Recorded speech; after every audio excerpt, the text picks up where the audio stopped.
ஜியோ படம் வந்து நல்லா லவ்வாக பண்ணிட்டீங்க. நெக்ஸ்ட் என்ன படம்? ஜோ படம் வந்து நல்லா லவ் பண்ணிட்டீங்க. ஜியோ படம் அது ஜியோ இல்ல பிரதர், ஜோ பிரதர். ஜியோன்றது கம்பெனி பிரதர், நான் இல்ல. ரியோனா, எஸ். என் பேர் மட்டும் சொல்லுங்க. உங்க பேரா? தெரிஞ்சாதானடா சொல்லுவேன். என்னன்னு சொல்லுங்க ஃபர்ஸ்ட். என்னடா அது அநியாயம். உன் பேர் என்னடா? நாராயணா. நாராயணா. நாராயணா. டேய் நாராயணா. ஏடா நாராயணா, பேரே தெரியாம பேர் சொல்லுனா அப்படின்னா எப்படிடா சொல்லுவேன் நாராயணா?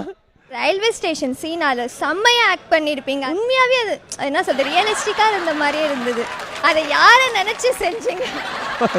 இல்ல யாரை நினைச்சுன்னா அப்படிலாம் இல்லை.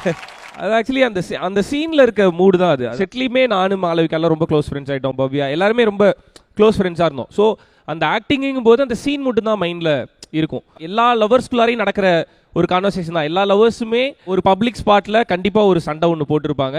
அந்த சண்டையில் நீங்கள் படத்தில் பார்த்த மாதிரி அடிச்சுட்டு கிளம்புறேன்னு சொல்லியிருக்கோமோ இல்லையோ, இப்படி பண்ணணும்னு தோணவாது செஞ்சுருக்கும். ஒரு அரை விட்டா எப்படி இருக்கும் அப்படின்னு கண்டிப்பாக தோணியிருக்கும் அந்த லவர்ஸ்குள்ளார நடக்கிற சண்டையில்.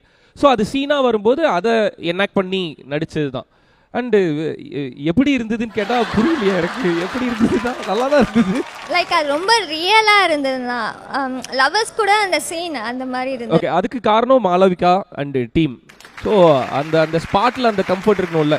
ஆக்சுவலி எல்லா சீன்லேயுமே மாளவிகான்னு இல்லை, இப்போ நானும் கவினும் நடிக்கும்போது நடிப்பில் எங்கள் 2 பேருக்குள்ளார ஒரு கொரியோ இருக்கணும்ல. இப்போ நான் இப்படி திரும்பி பார்க்குறேன்னா அவர் என்ன எப்படி பார்க்கணுன்றது அந்த சீனுக்குள்ளார ஒரு கொரியோகிராஃப் இருக்கும். அந்த கொரியோகிராஃப் வந்து ஆப்போசிட்டில் நடிக்கிறவங்க கூட ஒரு அண்டர்ஸ்டாண்டிங்கோ ஒரு நல்ல ஃப்ரெண்ட்ஷிப்பும் இருந்தால் தான் வரும். ஸோ ஒரு நல்ல ஃப்ரெண்ட்ஷிப் இருந்தனால அந்த சீனில் 2 பேருக்குள்ளாரையும் ஒரு நல்ல கொரியோ இருந்தது. அவங்க அரைஞ்சதுக்கப்புறம் என் கை எப்படி ஓங்குவேன்ற வரை எல்லாமே அங்கே ப்ராக்டிஸ் ஆகிருக்கும். அந்த ப்ராக்டிஸ் வந்து நின்று பயங்கரமாக ப்ராக்டிஸ்லாம் இல்லை, அப்படியே ஜாலியாக பேசிக்கும் போதே சொல்கிறோம். நீ இப்போ அரையிறேன்னா நான் போயிட்டு இப்படி வருவேன், நீ இப்படி ரியாக்ட் பண்ணுவோம் அப்படின்றது எல்லாமே பேசி வச்சு பண்ணுவோம். அது நல்ல ஃப்ரெண்ட்ஷிப் இருக்கும்போது அது ஃப்ரேமில் கரெக்டாக அது ரிஃப்ளெக்ட் ஆச்சு. ஸோ அதுக்கு அந்த மாதிரி உங்களுக்கு கரெக்டாக ஒர்க் அவுட் ஆகுதுன்னா அதோட கிரெடிட் வந்து கோ ஆர்டிஸ்ட்டுக்கும் டைரக்டருக்கும் டீமுக்கும் தான் போய் சேரும். அந்த கம்ஃபர்ட் இல்லைன்னா அந்த இடத்துல அந்த எக்ஸிகியூஷன் வராது. ஹாய்ண்ணா. ஹாய். அண்ணா, நாங்கள் உங்கள் ஜோ மூவி வந்து ஃபேமிலியோடு பார்த்தோண்ணா. எங்கள் அக்காவுக்கு எங்கள் அம்மா எல்லாருமே ரொம்ப பிடிச்சிது. ஆனால் ஒரு டவுட்ண்ணா, நீங்கள் அந்த அழுவுற சீன் பண்ணீங்களே அது ரொம்பவே சூப்பராக இருந்தது நான் பார்க்க. ஆனால் அதோட இன்ஸ்பிரேஷன் யாருண்ணா? நான் இவரை மாதிரி நடிக்கணும்னு ஆசை அப்படின்னா உங்களோட இன்ஸ்பிரேஷன் யாருண்ணா? அந்த சீனுக்கு இன்ஸ்பிரேஷன் ஸ்பெஷலாக யாரும் இல்லை. அதில் என்னோட பர்சனல் சில விஷயம்லாம் இருக்கும்ல, அது எல்லாத்தையுமே கலெக்டிவாக எடுத்துகிட்டு அப்படி வந்த அவுட்டு தான் அது. நடிப்பில் இன்ஸ்பிரேஷனாக நினைக்கணுன்னா தனுஷ் சாரோட ஆக்டிங் எனக்கு ரொம்ப ரொம்ப பிடிக்கும். ஆக்டிங்கில் தனுஷ் சாரோட ஆக்டிங் எனக்கு ரொம்ப ரொம்ப பிடிக்கும். சில ஃப்ரேம்லாம் வந்து வாண்டடாக கேட்டு வாங்கி இந்த மாதிரி ஒரு ஃப்ரேம் வேணும், இங்கே பாரு அவருக்கு இப்படி ஒரு ஃப்ரேம் வைக்கிறாங்கன்னா அதில் இப்படி ஒரு பெர்ஃபார்மன்ஸ் இருக்குது பாரு, இந்த மாதிரி வேணும்னு கேட்டுலாம் வாங்கி பண்ணேன். ஸோ ஆக்டிங்கில் தனுஷ் சார் வந்து எனக்கு பெரிய இன்ஸ்பிரேஷன். அவரோட ஸ்கிரிப்ட் செலெக்ஷன் அண்ட் ஆக்டிங் எனக்கு ரொம்ப பிடிக்கும்.